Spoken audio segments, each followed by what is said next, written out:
Hello students, आज का हमारा टॉपिक है इलेक्ट्रिक फ्लक्स। इस टॉपिक को पढ़ने से पहले हम एक टॉपिक पढ़ेंगे एरिया वेक्टर। ये एरिया वर्ड तो हमने जूनियर क्लास में मतलब प्लस 2 से नीचे क्लास में हमने बड़ी बार पढ़ा होगा कि एरिया क्या होता है। अब क्या है एरिया वेक्टर? एरिया क्या, फॉर एग्जांपल एरिया ऑफ तुमने पढ़ा हुआ है स्क्वायर, कितना होता है? Side into side. Area of rectangle क्या फॉर्मूला पड़ा हुआ है? Length into breadth. Area of circle क्या होता है? Pi are square, where r is the radius of circle. अब ये एरिया वेक्टर क्या है, पढ़ते हैं इसके बारे में। It is a vector of plane surface. ये प्लेन सरफेस के लिए वेक्टर है whose मैग्नीट्यूड, मतलब इस एरिया वेक्टर का magnitude is equal to area of plane surface and whose direction, अब वेक्टर क्वांटिटी है, मैग्नीट्यूड भी होगा और डायरेक्शन भी होगी, whose direction is perpendicular to plane of surface. कि एरिया वेक्टर क्या है? It is a vector for a plane surface whose magnitude is equal to area of that plane surface and direction is perpendicular to plane of surface। जैसे example से समझते हैं, easy हो जाएगा। For example मुझे बोला कि इस बोर्ड के लिए एरिया वेक्टर क्या होगा। अब लेट करते हैं कि इस बोर्ड की जो लेंथ है वो कितनी है L और जो ब्रेथ है वो कितनी है B। तो मैंने सपोज किया ये बोर्ड ड्रॉ किया, यहाँ पे इसकी लेंथ को बनाया L और ब्रेथ बनाई कितनी B। अब मुझे बोला कि इसके लिए एरिया वेक्टर लिखो। अब एरिया वेक्टर मतलब मैग्नीट्यूड प्लस डायरेक्शन। मैग्नीट्यूड किसके equal? Area of surface and direction perpendicular to plane of surface. अब इस बोर्ड का प्लेन क्या है? ये पूरा इस बोर्ड का क्या है? प्लेन। अब सपोज किया कि मैं इसके लिए एक्सिस ड्रॉ कर लेता हूँ कि यहाँ पर एक्स एक्सिस है, यहाँ पर वाई एक्सिस है और एक्स वाई के परपेंडिकुलर यहाँ पर क्या है? Z axis. जेड एक्सिस की डायरेक्शन किधर है? एक्स और वाई दोनों के परपेंडिकुलर, मतलब इस तरफ, ऐसे बाहर की तरफ और अंदर की तरफ। अब लिखते हैं इसका एरिया वेक्टर। इस फिगर के लिए क्या होगा एरिया वेक्टर?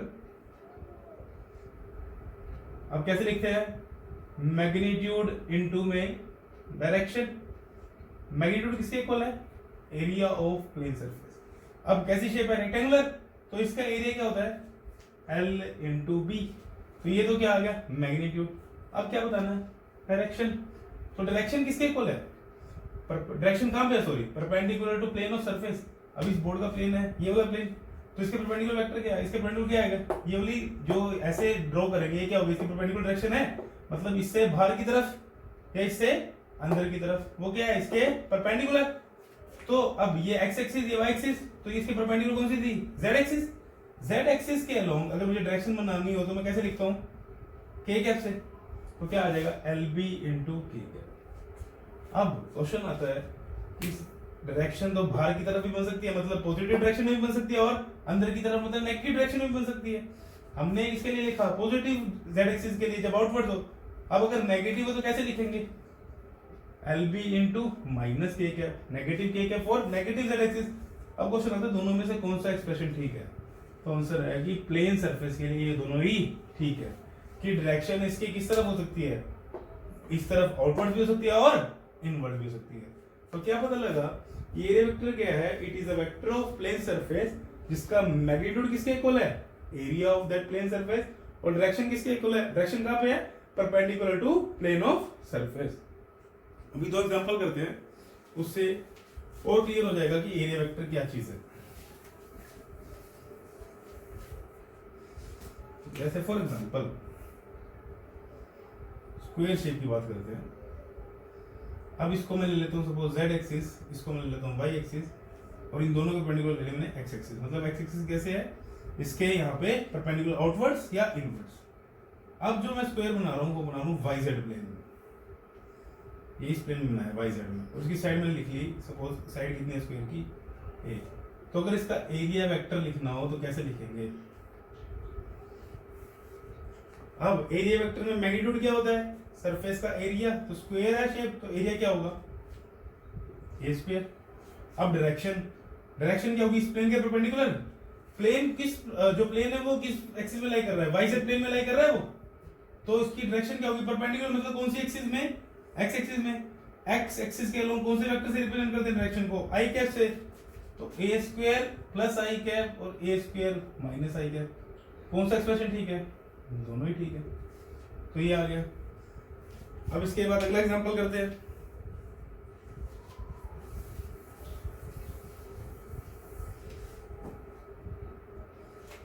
सपोज किया कि अब क्या है,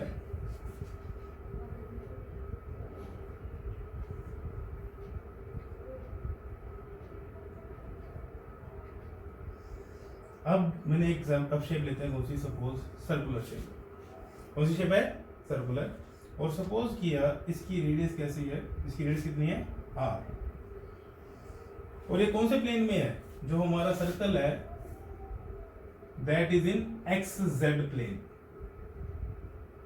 कौन से प्लेन में है, एक्स जेड प्लेन में, कि इस प्लेन में लाई कर रहा है, कि ऐसे सर्कल ड्रॉ किया हुआ है एक्स जेड प्लेन में। अब आया कि इसका एरिया वेक्टर बताओ क्या होगा, तो मैग्नीट्यूड क्या होगा, एरिया ऑफ सर्कल क्या होता है, area of circle pi are square. Direction perpendicular to its plane. अब ये सर्कल कैसे था, ऐसे पड़ा था इस प्लेन में, एक्स जेड प्लेन में। डायरेक्शन किधर होगी, परपेंडिकुलर टू प्लेन, मतलब ऐसे अपवर्ड या ऐसे डाउनवर्ड, नीचे की तरफ या ऊपर की तरफ। तो ऊपर की तरफ एक्सिस कौन सी है, वाई एक्सिस। वाई एक्सिस के अलोंग किस वेक्टर से रिप्रेजेंट करते हैं डायरेक्शन, जेड कैप। तो pi are square z cap या pi are square minus z cap. तो दोनों एक्सप्रेशन क्या है हमारे, ठीक है। तो क्या पता लगा एरिया वेक्टर के बारे में, कि it is a vector for a plane surface whose magnitude is equal to area of that surface and direction is along perpendicular to plane of that surface। अभी तक हमने पढ़ा area vector for a plane surface. अब पढ़ते हैं area vector for a close surface. जो हमारी plane surface थी that is a 2D surface, 2 dimensional surface है, या उसको हम बोल देते हैं कई बार ओपन सरफेस। जैसे स्क्वायर शेप हो गई, सर्कल हो गया, रेक्टेंगल हो गया, पैरेललोग्राम हो गया, तो ये सारे कैसे हैं, these are the plane surfaces और 2D सरफेसेस, बिकॉज दो एक्सिस में बनते हैं, दो एक्सिस की जरूरत होती है इनको बनाने के लिए। अब बात करते हैं क्लोज सरफेस की। तो क्लोज सरफेस क्या होती है, 3 डायमेंशनल जो बॉडीज होती है उनको बोलते हैं क्लोज सरफेस। जैसे फॉर एग्जांपल क्यूब हो गया, सिलेंडर, स्फीयर और बड़ी सारी सरफेस है, तो ये सरफेस कैसे होती है, क्लोज सरफेस। अब हमने प्लेन सरफेस के लिए क्या पढ़ा था, कि एरिया वेक्टर कैसे लेते हैं। एरिया वेक्टर का मैग्नीट्यूड तो क्या हो जाएगा, उसका एरिया, और डायरेक्शन किधर हो जाएगी, परपेंडिकुलर टू दैट प्लेन। अब बात करते हैं अगर क्लोज सरफेस हो तो उसके लिए एरिया वेक्टर कैसे बनाएंगे। तो पहला एग्जांपल लेते हैं क्यूब का।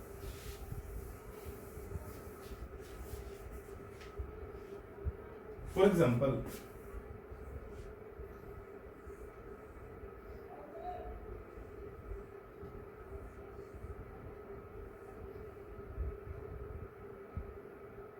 ये मैंने क्यूब बनाया है। अब इसके फेस वर्टिसेस के नाम देते हैं A B C D E F G and H. तो बात है कि इसके लिए एरिया वेक्टर कैसे बनाएंगे। तो अब क्या करेंगे, अब इसमें कितने प्लेन सरफेस होते हैं क्यूब में, क्यूब में प्लेन सरफेस कितने होते हैं, 6 प्लेन सरफेसेस होती है क्यूब में। कौन कौन सी, एक प्लेन सरफेस है ए बी सी डी, जो हमारा ये वाला प्लेन है। इसके अपोजिट में ई एफ जी एच, जो हमारा ये वाला प्लेन है। एक सरफेस हो जाएगी ए बी ई एच, जो ये वाली सरफेस है, देखो मतलब लेफ्ट वाली। उसके अपोजिट में सी डी एफ जी, ये वाला सरफेस राइट वाला। फिर एक surface A D G H, जो फ्रंट वाला सरफेस होगा, ये वाला सरफेस। फिर एक सरफेस हो जाएगी बी सी एफ ई, जो ये बैक साइड वाला सरफेस है। तो अब इसमें क्या करेंगे, इसमें हर एक सरफेस के लिए अलग से एरिया वेक्टर बनेगा। हर एक प्लेन सरफेस के लिए एक अलग से एरिया वेक्टर बनेगा। जैसे फॉर एग्जांपल बात करते हैं कौन सरफेस की, पहले ए बी सी डी की बात कर लेते हैं। ये जो टॉप वाला फेस होता है क्यूब का, तो इसका सपोज करते हैं क्यूब की साइड कितनी है ए, सारी साइड सेम होगी इसकी। तो सपोज करते हैं मुझे इसका एरिया वेक्टर लिखना है, ये लिखो कि इसका एरिया वेक्टर किस तरफ होगा। अब एक्सिस बतानी है, तो सपोज इस तरफ मैंने ली एक्स एक्सिस, इस तरफ मैंने ली वाई एक्सिस, और इस तरफ मैंने ली जेड एक्सिस। तो जो भी ये एबीसीडी प्लेन है, ये किस प्लेन में लाई कर रहा है, कौन सी एक्सिस के प्लेन में लाई कर रहा है। अब इस प्लेन में ना ये ऐसे प्लेन है, वैसे प्लेन है, तो ये कौन से प्लेन में है, it is in X Z plane. कैसे पता लगा, एक साइड किसके अलोंग है, एक्स एक्सिस के अलोंग देखो, और एक साइड इसके अंदर की तरफ जा रहा है ना, ऐसे प्लेन ऐसे है, तो किस तरफ है एक साइड, अलोंग जेड एक्सिस। तो इसका मुझे एरिया वेक्टर लिखना हो इस प्लेन का, सिर्फ किस तरफ होगा। अब इसका एरिया, तो ये स्क्वायर शेप बन रही है, तो इसका एरिया मतलब इस एरिया वेक्टर का मैग्नीट्यूड क्या लिखेंगे, ए स्क्वायर। अब डायरेक्शन लिखनी है, अब डायरेक्शन किस तरफ होगी, परपेंडिकुलर मतलब अलोंग वाई एक्सिस। अब फिर क्वेश्चन आता है कि दो डायरेक्शन होगी, एक आउटवर्ड, एक ऊपर की तरफ और एक नीचे की तरफ। बट जब भी क्लोज सरफेस आ जाए तो area vector is always normally outwards, मतलब आउटवर्ड्स वाला जो एरिया वेक्टर जो डायरेक्शन होगी वो सिर्फ कंसीडर करनी है। मतलब इस केस में नीचे वाले डायरेक्शन को कंसीडर नहीं करना। तो कौन सी डायरेक्शन लेंगे हम, सिर्फ अपवर्ड वाली, ऊपर वाली। तो किस तरफ है, पॉजिटिव वाई एक्सिस में, तो क्या लिखेंगे, ए स्क्वायर इंटू जी के। अब एक और सरफेस के लिए बात कर देते हैं, जैसे कौन सी सरफेस लें, फॉर एग्जांपल सरफेस ले लेते हैं C D F G, C D G F. ये जो सरफेस है, ऐसे सरफेस बनी हुई है ऐसे। अब ये कौन से प्लेन में, एक तो वाई एक्सिस में लेंथ और एक इसमें जेड में, ये बाहर की तरफ आ रही है और एक ऊपर की तरफ। तो ये कौन से प्लेन में होगी, it is in Y Z plane. तो इसका एरिया वेक्टर लिखते हैं, कैसे लिखेंगे। अब इसका भी एरिया कितना होगा, ए स्क्वायर। अब डायरेक्शन किधर होगी इसकी, अब ये प्लेन सरफेस है तो इसका एरिया किस तरफ होगा, इस तरफ, और डायरेक्शन किस तरफ है, पॉजिटिव एक्सिस के अलोंग। अब बताया था नॉर्मल किस तरफ लेते हैं, आउटवर्ड, मतलब इस बॉडी के अंदर की तरफ नहीं लेना, इस बॉडी से हमेशा बाहर की तरफ। तो बाहर की तरफ क्या आएगी, पॉजिटिव एक्स एक्सिस, तो क्या आ जाएगा, ए स्क्वायर इंटू आई कैप। सिमिलरली हम हर फेस के लिए क्या लिख सकते हैं, इसका एरिया वेक्टर। तो डायरेक्शन बना के देखते हैं। अब ये फेस है ए बी ई एच, जो ये लेफ्ट वाला फेस है, इसकी डायरेक्शन किस तरफ होगी, इस तरफ। जो ई जी ई एच जी एफ है, उसमें डायरेक्शन किधर, आउटवर्ड्स, बॉडी से आउटवर्ड्स, बॉडी की तरफ नहीं बनाना, इनवर्ड्स नहीं बनाना कभी भी। अब जो ये फ्रंट वाला फेस है ए डी जी एच, इसकी डायरेक्शन किस तरफ होगी, बाहर की तरफ। और जो इसके पीछे फेस है बी सी एफ ई, उसकी डायरेक्शन किस तरफ, अंदर की तरफ, मतलब इसके परपेंडिकुलर।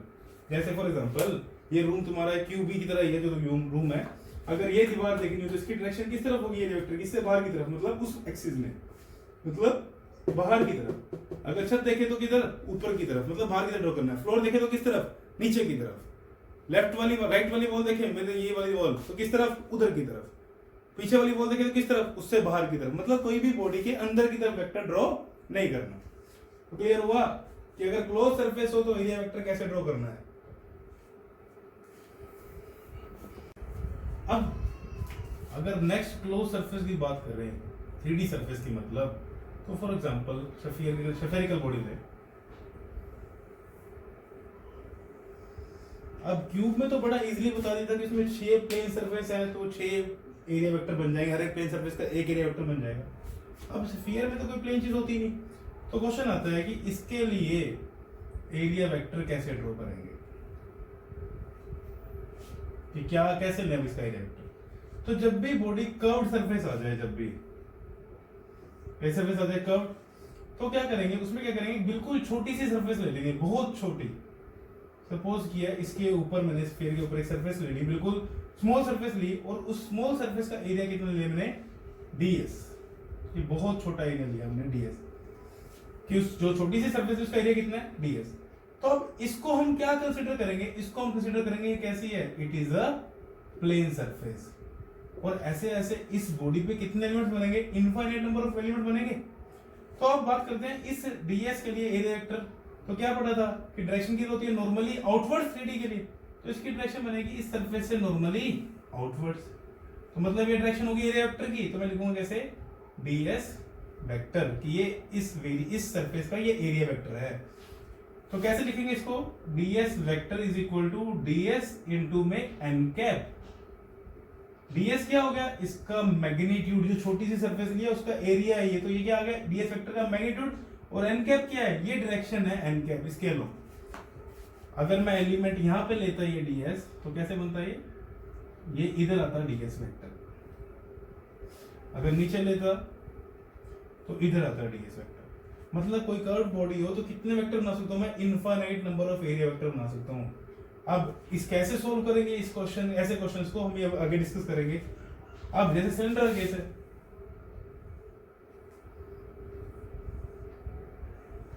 सिलेंडर में दो प्लेन सरफेस हैं, तो इसका एरिया वेक्टर किधर, आउटवर्ड्स, नॉर्मली आउटवर्ड्स, इसका एरिया वेक्टर कैसे आउटवर्ड्स। अगेन ये कर्व सरफेस आ गई, तो इसके लिए अगेन कैसे लेंगे, एक छोटा सा एलिमेंट लेंगे ds और उससे नॉर्मली आउटवर्ड्स, ऐसे एरिया वेक्टर बनेगा। ये सारी चीजें डिस्कस होनी है, स्फेरिकल शेप, सिलेंड्रिकल शेप। तो ध्यान रखना कि एरिया वेक्टर कैसे बनाना है कर्व सरफेस के लिए। क्या करेंगे, एक छोटा सा एलिमेंट लेंगे और क्या करेंगे, उससे normally direction outward normal draw करेंगे। वो क्या होगा, direction of that small area vector. Clear. अब अपने टॉपिक पे आते हैं, जो है क्या, इलेक्ट्रिक फ्लक्स। क्या होता है इलेक्ट्रिक फ्लक्स, एक क्वांटिटी है जो मेजर करता है कि कितनी फील्ड लाइन पास कर रही है, number of field line passing through the surface in direction normal to that surface. कि किसी सरफेस से कितनी फील्ड लाइन नॉर्मली पास कर रही है, उसको कौन मेजर करेगा, इलेक्ट्रिक फ्लक्स। जैसे एग्जांपल करते हैं कि फॉर एग्जांपल ये एक सरफेस बनाई मैंने और ये ऐसे फील्ड लाइन इसे पास कर रही है, जैसे ये सरफेस है ये ऐसे दिखाई है और इससे ये ऐसे फील्ड लाइन पास कर रही है। अब कितनी फील्ड लाइन पास कर रही है, 1 2 3 4 5, तो फ्लक्स कितना हो जाएगा 5। तो क्या हुआ फ्लक्स कि number of field line passing through the surface in the direction normal to that surface is known as electric flux. अब पढ़ते हैं कि इस फ्लक्स का फॉर्मूला क्या होगा। तो देखते हैं कि फ्लक्स किस किस चीज पे डिपेंड करता है। अब पहली चीज जिस पे फ्लक्स डिपेंड करता है वो होती है इलेक्ट्रिक फील्ड। कैसे, अभी बात करते हैं। हमने पढ़ा था क्या कि इलेक्ट्रिक फील्ड लाइंस की सेपरेशन डिसाइड करती है, determines the strength of electric field. कि किसी जगह पे अगर इलेक्ट्रिक फील्ड की वैल्यू ज्यादा है तो वहां पे फील्ड लाइन की सेपरेशन क्या हो जाएगी, कम। और किसी जगह पे इलेक्ट्रिक फील्ड की वैल्यू अगर कम है तो फील्ड लाइन की सेपरेशन क्या हो जाएगी, ज्यादा। जैसे फॉर एग्जांपल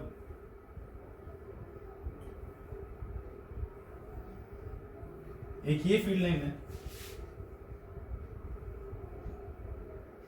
और एक ये फील्ड लाइन है। अब कहां पर फील्ड स्ट्रॉन्ग है, इस 1 रीजन में या 2 रीजन में। तो आंसर है कि 1 रीजन में E1 की वैल्यू जो है वो E2 से ज्यादा है। क्यों, क्योंकि यहाँ पे फील्ड लाइन में सेपरेशन क्या है, कम, और यहाँ पे फील्ड लाइन में सेपरेशन क्या है, ज्यादा। अब देखो अगर मैं एक सरफेस यहाँ बनाऊं तो कितनी फील्ड लाइन पास कर रही है, 1 2 3 4 5 6 फील्ड लाइन पास कर रही है, मतलब इससे प्लस कितना हो गया 6। अब अगर मैं इस सेम सरफेस को यहाँ पे बनाऊं तो कितने फील्ड लाइन पास कर रही है, 3। तो फ्लक्स कहां पे ज्यादा हुआ, जहां पे फील्ड लाइन ज्यादा थी। फील्ड लाइन ज्यादा का मतलब इलेक्ट्रिक फील्ड भी क्या थी, ज्यादा। हमने बताया था कि फर्स्ट रीजन में ज्यादा है, तो मतलब इलेक्ट्रिक फील्ड ज्यादा होने से फ्लक्स भी क्या हो जाएगा, ज्यादा। तो क्या पता लगा कि इलेक्ट्रिक फील्ड बढ़ेगी तो फ्लक्स भी क्या हो जाएगा, इंक्रीज हो जाएगा। अच्छा, फ्लक्स का सिंबल बताना ही भूल गया मैं, फ्लक्स का सिंबल होता है फाई। क्या होता है फ्लक्स का सिंबल, फाई। बुक्स में ऐसे होता है बट मैं इसको ऐसे ड्रॉ करता हूं। तो जी क्या पता लगा कि इलेक्ट्रिक फील्ड जितनी बढ़ेगी तो फ्लक्स भी उतना ही इंक्रीज होगा। सिंबल क्लियर हो गया, इस सिंबल को बोलते हैं फाई। अब बात करते हैं नेक्स्ट, किस फैक्टर पे डिपेंड करती है। तो जो नेक्स्ट फैक्टर है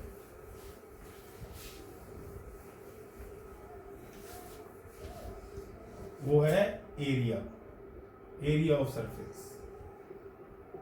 कैसे देखते हैं। सपोज किया ये फील्ड लाइन बनाई,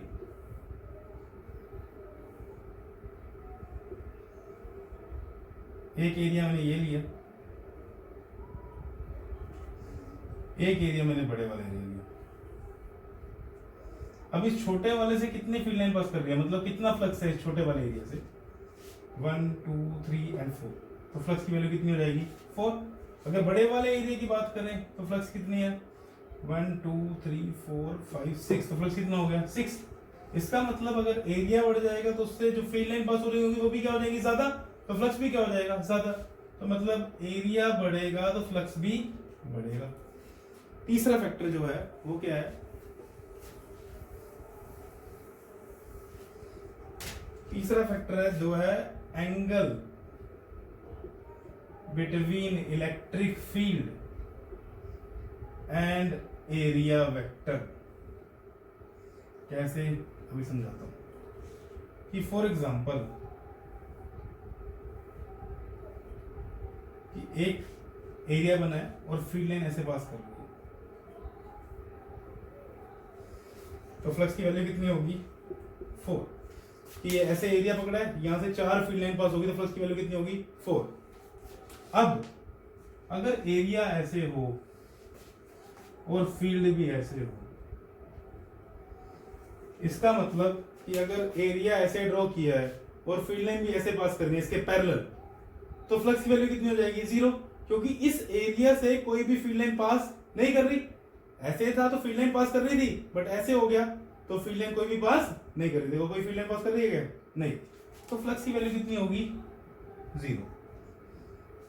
तो फ्लक्स कितनी चीजों पे डिपेंड कर रहा है, 3 चीजों पे। किस किस पे, एक इलेक्ट्रिक फील्ड पे, एक एरिया पे और एक angle between electric field and area vector. तो फ्लक्स का फॉर्मूला बनाते हैं हम कि क्या फॉर्मूला होना चाहिए फ्लक्स का। अब सपोज किया डायग्राम बनाया कैसे कि इस सरफेस का एरिया सपोज कितना है a। अब मुझे इस सरफेस का, ये सरफेस कैसी है प्लेन सरफेस, मुझे क्या बनाना है इसका एरिया वेक्टर। तो क्या सकता है, अभी सरफेस ऐसे पड़ी हुई है ऐसे, क्या बनाना इसका एरिया वेक्टर क्या होगा परपेंडिकुलर टू इट्स प्लेन। तो ऐसे मतलब इस डायरेक्शन में इसका एरिया वेक्टर बनेगा, एरिया वेक्टर ऐसे बना इसका एरिया वेक्टर। इधर सपोज किया कि इलेक्ट्रिक फील्ड जो है वो ऐसे है कि इलेक्ट्रिक फील्ड इसके ऐसे डायरेक्शन की, इस लाइन के ऐसे निकलना है, इधर था एरिया और ऐसे क्या है थोड़े एंगल पे इलेक्ट्रिक फील्ड।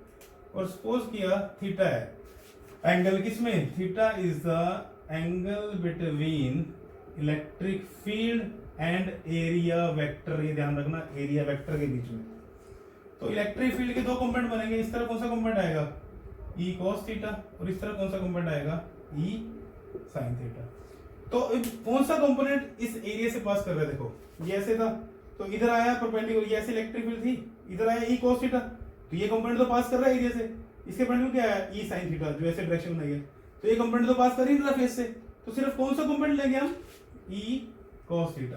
तो फ्लक्स की वैल्यू क्या आ गई ई इंटू ए इंटू cos थीटा। तो वही पढ़ा था हमने, फ्लक्स कितनी चीजों पर डिपेंड करता है 3 चीजों पे। पहला electric field, second area, third theta जो क्या है angle between electric field and area vector. तो फ्लक्स का फॉर्मूला क्या आ गया हमारे पास ई ए cos थीटा। तो मैं कैसे लिखूंगा flux is equal to E vector dot A vector. क्यों, क्योंकि हमने पढ़ा हुआ है क्या कि जो ए डॉट बी होता है वो किसके इक्वल होता है ए बी cos थीटा के। और डॉट प्रोडक्ट का रिजल्ट एक स्केलर क्वांटिटी होती है, तो मतलब flux is a scalar quantity. तो फ्लक्स कैसी क्वांटिटी होगी स्केलर क्वांटिटी। तो अभी हमने फ्लक्स का फॉर्मूला क्या पढ़ा, flux is equal to E A cos theta.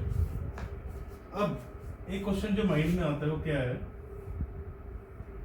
हमने डायग्राम कैसे बनाया था, इसका एरिया ए, एरिया वेक्टर इस तरफ इलेक्ट्रिक फील्ड इस तरफ, इस एंगल को हमने क्या लिया था, थीटा। अब क्वेश्चन आता है माइंड में कि सर एरिया वेक्टर इस तरफ क्यों नहीं लिया, क्योंकि प्लेन सरफेस के तो एरिया वेक्टर दोनों तरफ हो सकता है, कि ये सरफेस है तो इस तरफ भी हो सकता है और इस तरफ भी हो सकता है। बट हम प्रेफर करेंगे कि जिस तरफ इलेक्ट्रिक फील्ड है, अगर प्लेन सरफेस है तो, अगर 3D सरफेस है तो एरिया वेक्टर किस तरफ होगा, नॉर्मली आउटवर्ड्स। बट अगर प्लेन सरफेस है तो हम प्रेफर करेंगे अलोंग द इलेक्ट्रिक फील्ड वाला ही ले लें, मतलब इस तरफ इलेक्ट्रिक फील्ड है तो इसी तरफ ले लिया। अब ये थीटा एंगल ध्यान रखना, ये थीटा एंगल किसके बीच में था, angle between electric field and area vector. यहां बच्चे बड़ा कंफ्यूज हो जाते हैं।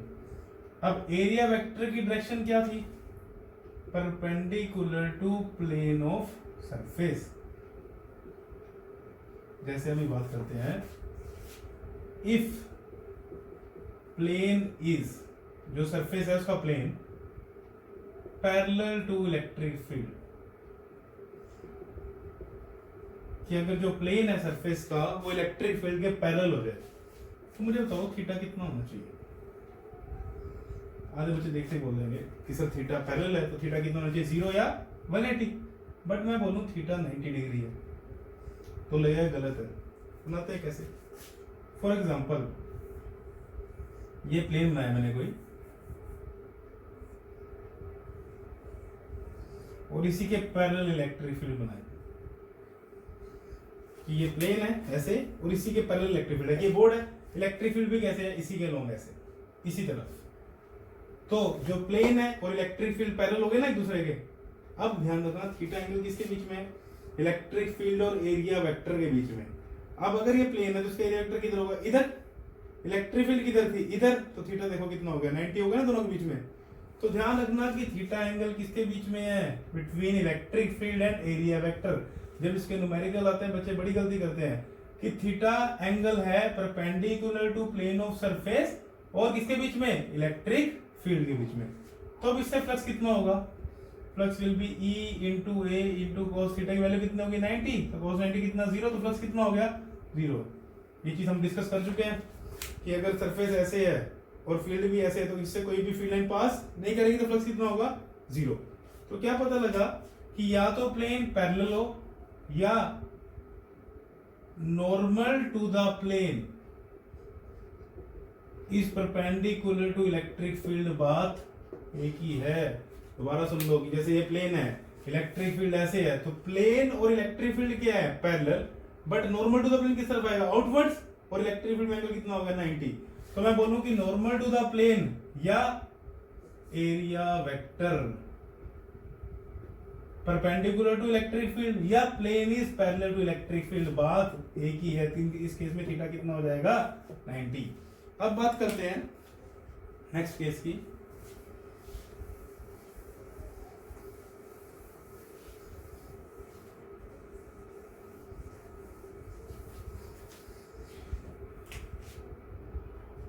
If electric field is perpendicular to plane of surface, electric field perpendicular है जो सरफेस है उसके प्लेन के, तो अब बताओ थीटा कितना होना चाहिए। वो बच्चे गलती करते हैं, परपेंडिकुलर को देख के सीधा थीटा कितना लिख देते हैं, 90। बट थीटा है कितना, 0। बात करते हैं कैसे।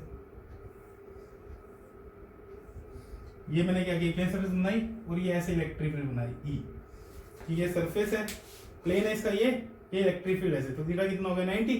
अब हमने थीटा किसमें लेना है, कि इन दोनों में, सॉरी थीटा नहीं, कि इन दोनों में एंगल, कि प्लेन में और इलेक्ट्रिक फील्ड में एंगल कितना है, 90। बट हमने एंगल किसमें लेना है, एरिया वेक्टर में। अब इसका एरिया वेक्टर कैसे होगा, ऐसे, और इलेक्ट्रिक फील्ड भी कैसे, ऐसे, तो दोनों की डायरेक्शन क्या होगी, सेम। तो थीटा कितना हो गया, 0। इसका मतलब अगर इलेक्ट्रिक फील्ड परपेंडिकुलर है प्लेन ऑफ सरफेस के, तो मैं क्या बोलूंगा कि electric field is parallel to area vector और parallel to normal to plane. और ये तीनों बात एक ही हैं, ध्यान रखना। एक एरिया वेक्टर में और एक उसके प्लेन में एंगल कितना होता है, 90। ये प्लेन है, ये इसका एरिया वेक्टर, दोनों में एंगल कितना है, 90। तो इस केस में फ्लक्स कितना होगा, इस केस में फ्लक्स होगा EA cos 0। तो फ्लक्स cos 0 की वैल्यू 1, तो फ्लक्स की वैल्यू कितनी होगी, EA। ये होगी फ्लक्स की मैक्सिमम वैल्यू किसी एरिया से। तो ध्यान रखना कि अगर जो इलेक्ट्रिक फील्ड है वो परपेंडिकुलर है प्लेन के, तो थीटा की वैल्यू कितनी लेनी है, 0, क्योंकि थीटा किसके बीच में एंगल है, electric field and area vector के बीच में। और अगर प्लेन के पैरेलल इलेक्ट्रिक फील्ड है तो थीटा कितना लेना हमने 90। क्यों? क्योंकि एंगल किसके बीच में? इलेक्ट्रिक फील्ड और एरिया वेक्टर के बीच में, not between the electric field and the plane. अब फ्लक्स की एसआई यूनिट, तो इलेक्ट्रिक फील्ड की यूनिट क्या होती है? पढ़ चुके हैं, न्यूटन पर कूलम। एरिया की metre square, cos theta is unitless, तो क्या यूनिट बनी? न्यूटन पर कूलम मीटर स्क्वायर। और I can say newton metre square coulomb -1, तो this will be the SI unit for the electric flux. अब हम एक क्वेश्चन करेंगे इलेक्ट्रिक फ्लक्स का, जिसकी फोटो शो होगी अभी, तो वहां से क्वेश्चन नोट कर लेना, फिर इसका सॉल्यूशन डिस्कस करते हैं।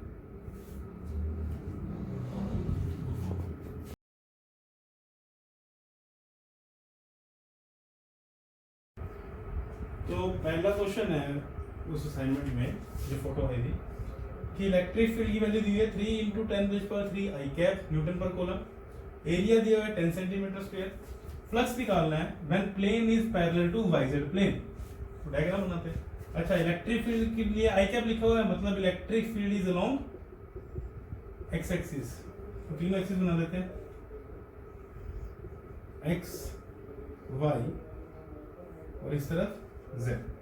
अब जो प्लेन है वो क्या है? पैरेलल टू वाईजेड प्लेन, तो मैं ऐसे प्लेन बना देता हूं कि वाईजेड प्लेन में है, ये ऐसे प्लेन है।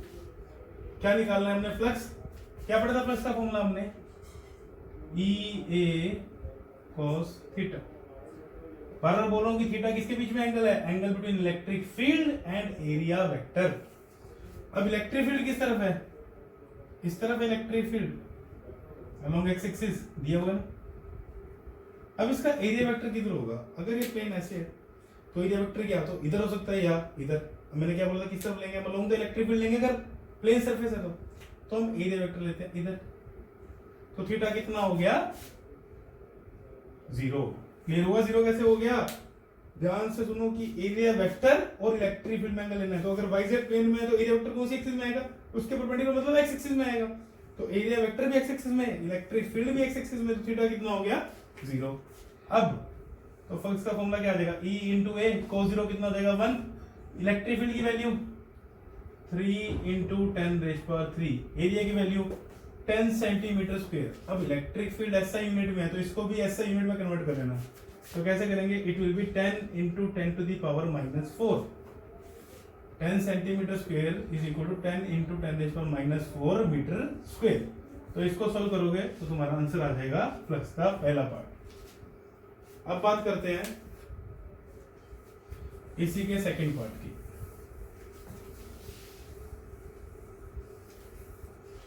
सेकंड बोला है कि normal to its plane making an angle of 60 degree with X axis.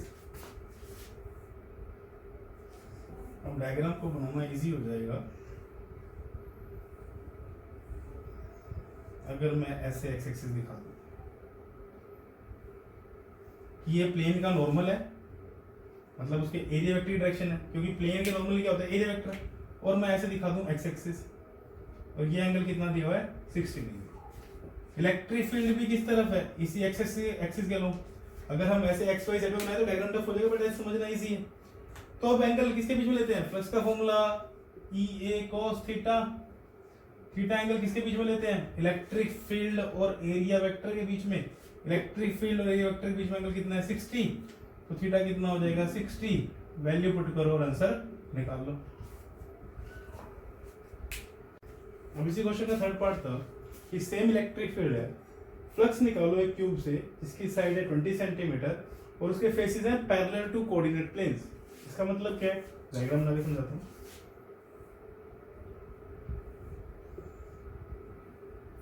X axis, Y axis, Z axis, faces parallel का मतलब देखो डायग्राम कैसे बनेगा कि एक फेस एक्स वाई प्लेन के पैरेलल हो गया, ये वाला प्लेन एक्स जेड प्लेन के पैरेलल हो गया। तो मतलब सारे प्लेन जो हैं वो कोऑर्डिनेट, जो हमारी एक्सिस है उसके कोऑर्डिनेट प्लेन है, उनके क्या है? पैरेलल। अब इलेक्ट्रिक फील्ड किस तरफ है? एक्स एक्सिस की तरफ। अब कितने फेस हैं? कितने फेस हैं इसमें क्यूब में? 6। तो हर एक फेज से फ्लक्स निकालना पड़ेगा। तो बात करते हैं हर एक फेज के लिए, बात करेंगे A B C D E F G H. A B C D ऊपर वाला फेज और ई एफ जी एच के नीचे वाला फेज।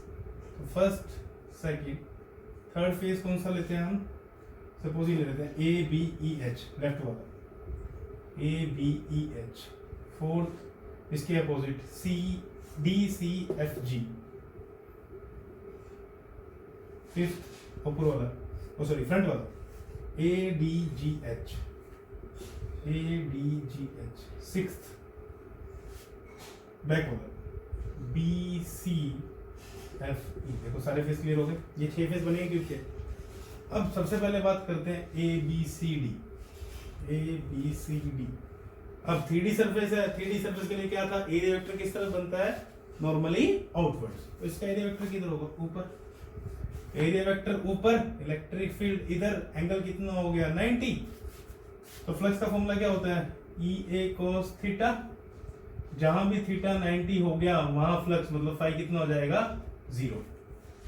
तो ए बी सी डी से फ्लक्स कितना हो गया? 0। अब बात करते हैं ई एफ जी एच। तो एरिया वेक्टर किस तरह बनेगा? आउटवर्ड मतलब डाउनवर्ड डायरेक्शन में। इलेक्ट्रिक फील्ड किधर थी? एक्स एक्सिस के अलोंग, एंगल कितना हो गया? 90। थीटा 90, तो फ्लक्स अगेन कितना हो जाएगा? 0। अब बात करते हैं A B E H, A B E H.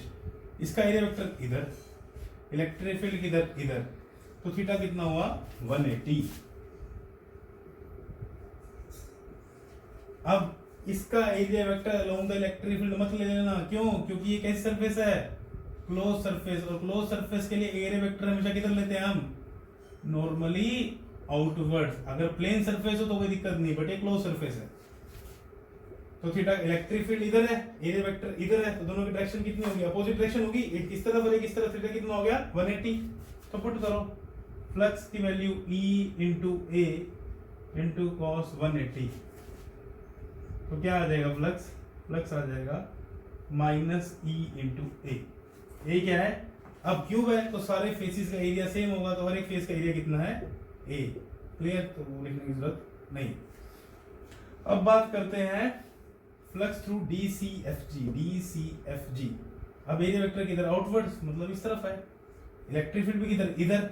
फिर एरिया वेक्टर किधर? इधर। तो थीटा कितना हो गया? 0। तो थीटा हो गया 0। तो flux electric field E A cos 0, तो कितना आ गया? E into A. cos 0 is 1। अच्छा, इलेक्ट्रिक फील्ड की वैल्यू भी सेम दी हुई है, तो मैं ऊपर भी ए ले लेता हूँ, नीचे भी ए। अब आता है ए डी जी एच, ये सामने ये वाला फेस जो आगे वाला है। तो इसका एरिया वेक्टर किधर होगा? बाहर की तरफ। इलेक्ट्रिक फील्ड किधर? इधर। तो एंगल कितना हो गया? 90। तो थीटा 90 हो गया, तो फ्लक्स अगेन कितना हो जाएगा? 0। अब बात करते हैं last face B C F E, जो पीछे वाला फेस है। उसका एरिया वेक्टर किधर होगा? इनवर्स, अंदर की तरफ। इलेक्ट्रिक फील्ड इधर, तो थीटा अगेन कितना हो गया? 90। तो थीटा 90, तो फ्लक्स अगेन कितना हो गया? 0। तो क्या पता लगा कि 4 फेज से तो फ्लक्स 0 ही आ रहा है, इन दोनों फेज से और इन दोनों फेज से। सिर्फ फ्लक्स किससे फेज से है? इस ए बी ई एस से और सी डी ई जी से। अब फ्लक्स कैसी क्वांटिटी थी? Scalar quantity. तो इसको मैं लिख लेता हूँ सपोज फाई 1, इसको मैं लिखता हूँ सपोज फाई 2, क्योंकि अलग अलग वैल्यू है। तो total flux passing through the cube, flux scalar quantity है, तो सिंपल अलजेब्रा से कर सकते हैं ऐड। तो फाई 1 प्लस फाई 2। फाई 1 कितना? माइनस ई ए। फाई 2 कितना? प्लस ई ए। तो कितना आ जाएगा आंसर? 0। इसका मतलब इस इलेक्ट्रिक फील्ड की वजह से इस क्यूब से फ्लक्स कितना पास कर रहा है? 0। अब सेकंड क्वेश्चन है इलेक्ट्रिक फील्ड का, सॉरी फ्लक्स का क्वेश्चन है। इलेक्ट्रिक फील्ड दी हुई है, एरिया दिया हुआ है, और बोला फ्लक्स निकालो अगर प्लेन एंगल बना लो 30 degree with the x axis. तो क्वेश्चन ट्राई करो, फिर देखेंगे आंसर ठीक आया या नहीं आया। तो वीडियो को यहीं पर रखो और क्वेश्चन ट्राई करो।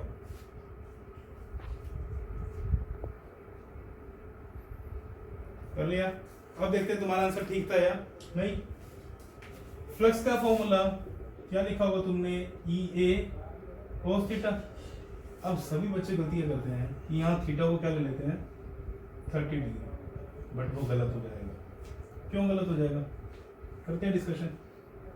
अब देखो जो 30 डिग्री एंगल है ये किसके साथ है, प्लेन के साथ with X axis. Electric field के लिए क्या दिया है कि 5 × 10⁻³ आई कैप, ये भी किसके साथ, एक्स एक्सिस के साथ। इसका मतलब जो 30 डिग्री एंगल है वो किस में है, it is the angle between electric field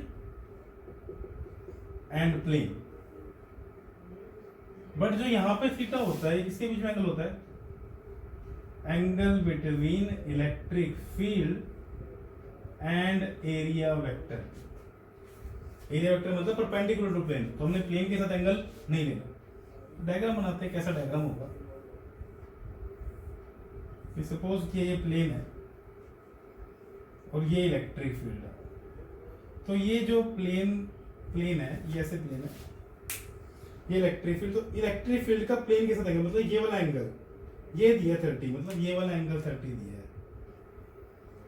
but मुझे ये वाला एंगल नहीं चाहिए होता, मैं इसका एरिया वेक्टर बनाऊंगा यहाँ पे, मुझे एंगल तो ये वाला चाहिए। ये टोटल कितना होगा 90, तो ये एंगल कितना होगा 60। तो फ्लक्स का EA cos थीटा ये क्या आएगा 60। इलेक्ट्रिक फील्ड दी हुई है, एरिया दिया हुआ है, cos 60 की वैल्यू पुट करो, आंसर आ जाएगा। कमेंट में बताना कि किस किस का आंसर ठीक था और किसका आंसर गलत।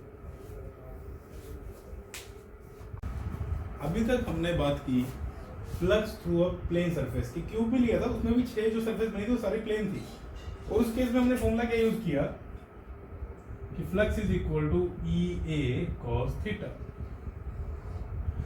अब कई बार क्वेश्चन कैसे आ जाता है कि एक चार्ज पड़ा है, सपोज प्लस Q यहाँ पे, उसके अराउंड कोई भी आर्बिट्रेरी शेप, किसी भी शेप की हो सकती है, कुछ भी, हमने कोई भी इरेगुलर शेप ले लिया ऐसी, तो बताओ इस सरफेस से फ्लक्स कितना होगा।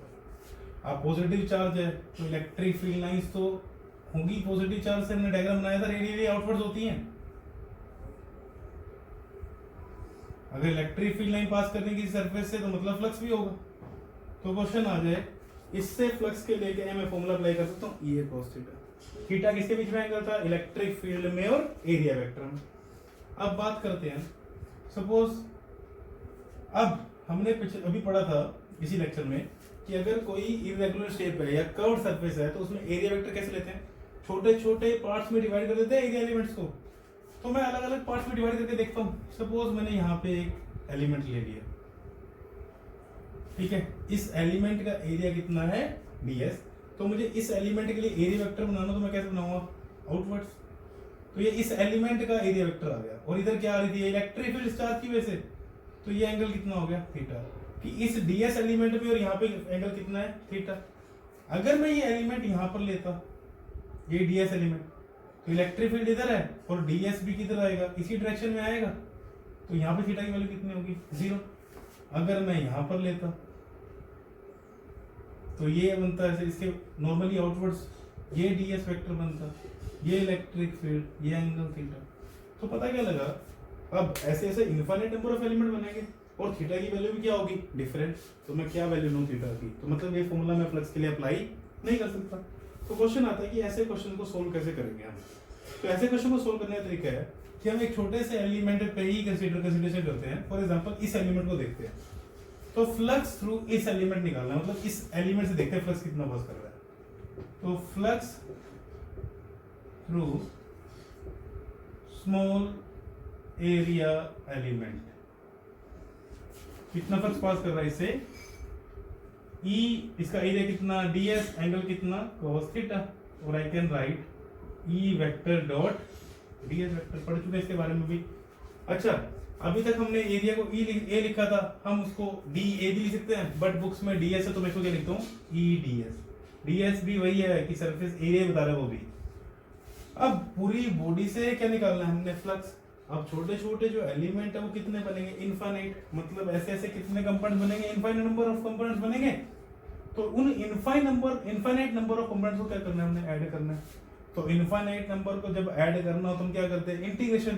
तो इसका मतलब अगर मुझे निकालना हो फ्लक्स थ्रू कंप्लीट सरफेस, कि जो पूरी सरफेस है उससे कितना फ्लक्स पास कर रहा है, तो मैं क्या करूंगा, मैं लिखूंगा phi is equal to integration of E dot ds। इस फॉर्मूले को कैसे यूज करेंगे तुम अगले लेक्चर में सीख जाओगे। तो क्या पता लगा कि अगर प्लेन सरफेस हो तो हम फॉर्मूला लगा सकते हैं फ्लक्स का ई ए कॉस थीटा, बट अगर सरफेस प्लेन ना हो मतलब थीटा की वैल्यू वेरी कर रही हो तो हम फॉर्मूला लगाएंगे फ्लक्स का ई डॉट डी एस का इंटीग्रेशन।